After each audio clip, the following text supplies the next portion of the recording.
উত্তর বঙ্গোপসাগরে সৃষ্ট বায়ুচাপের প্রভাবে উত্তাল সমুদ্র। এমন পরিস্থিতিতে 4টি সমুদ্র বন্দরকে 3 নম্বর স্থানীয় সতর্ক সংকেত দেখে যেতে বলা হয়েছে। সেই খবর জানাতে কক্সবাজার থেকে যুক্ত হচ্ছেন ইরফানুল হাসান।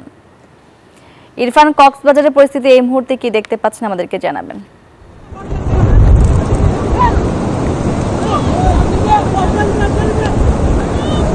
সমুদ্রে 3 নম্বর সতর্কতা সংকেত চলছে আর সমুদ্রের কিনারায় আছে।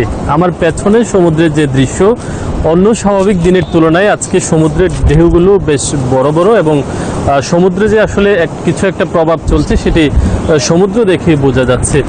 আবহাওয়া অফিস আমাদেরকে যেটি জানিয়েছে যে 3 নম্বর সতর্কতা সংকেতকে কেন্দ্র করে কক্সবাজারে ঝোড়ো হাওয়া এবং বৃষ্টি বয়ে যেতে পারে।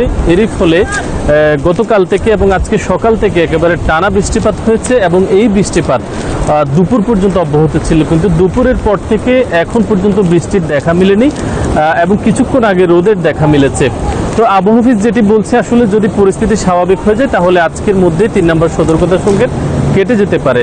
3 নম্বর সতর্কতা সংকেতকে কেন্দ্র করে কক্সবাজারে আসলে যে সমস্ত নৌযানগুলো রয়েছে তাদেরকে তীরবর্তী স্থানে থাকতে বলা হয়েছে এবং সমুদ্রগামী যে সমস্ত নৌযানগুলো এবং তারা কিন্তু ইতিমধ্যে কক্সবাজারের ঘাটে ফিরে এসেছে। তবে সমুদ্রে যে সমস্ত মানুষজন আসলে সমুদ্রে আসছেন, তারা যারা সমুদ্রে নামছেন তাদেরকে সতর্ক করার জন্য মূলত কক্সবাজারের লাইফগার্ড থেকে শুরু করে যে সমস্ত সংস্থা কাজ করছে তারা কিন্তু এখানে কাজ করছে এবং সমুদ্র সৈকতের যে পরিস্থিতি, এটি এই মুহূর্তে 3 নম্বর সতর্কতা সংকেতের প্রভাব কিন্তু সকাল থেকে দেখা গিয়েছে।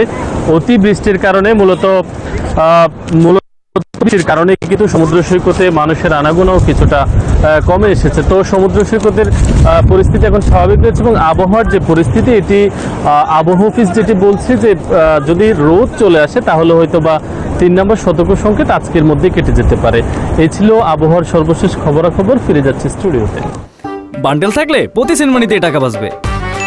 বিকাশ সেনমানি বান্ডেল কিনে জিতুন প্রতি লেনদেনে।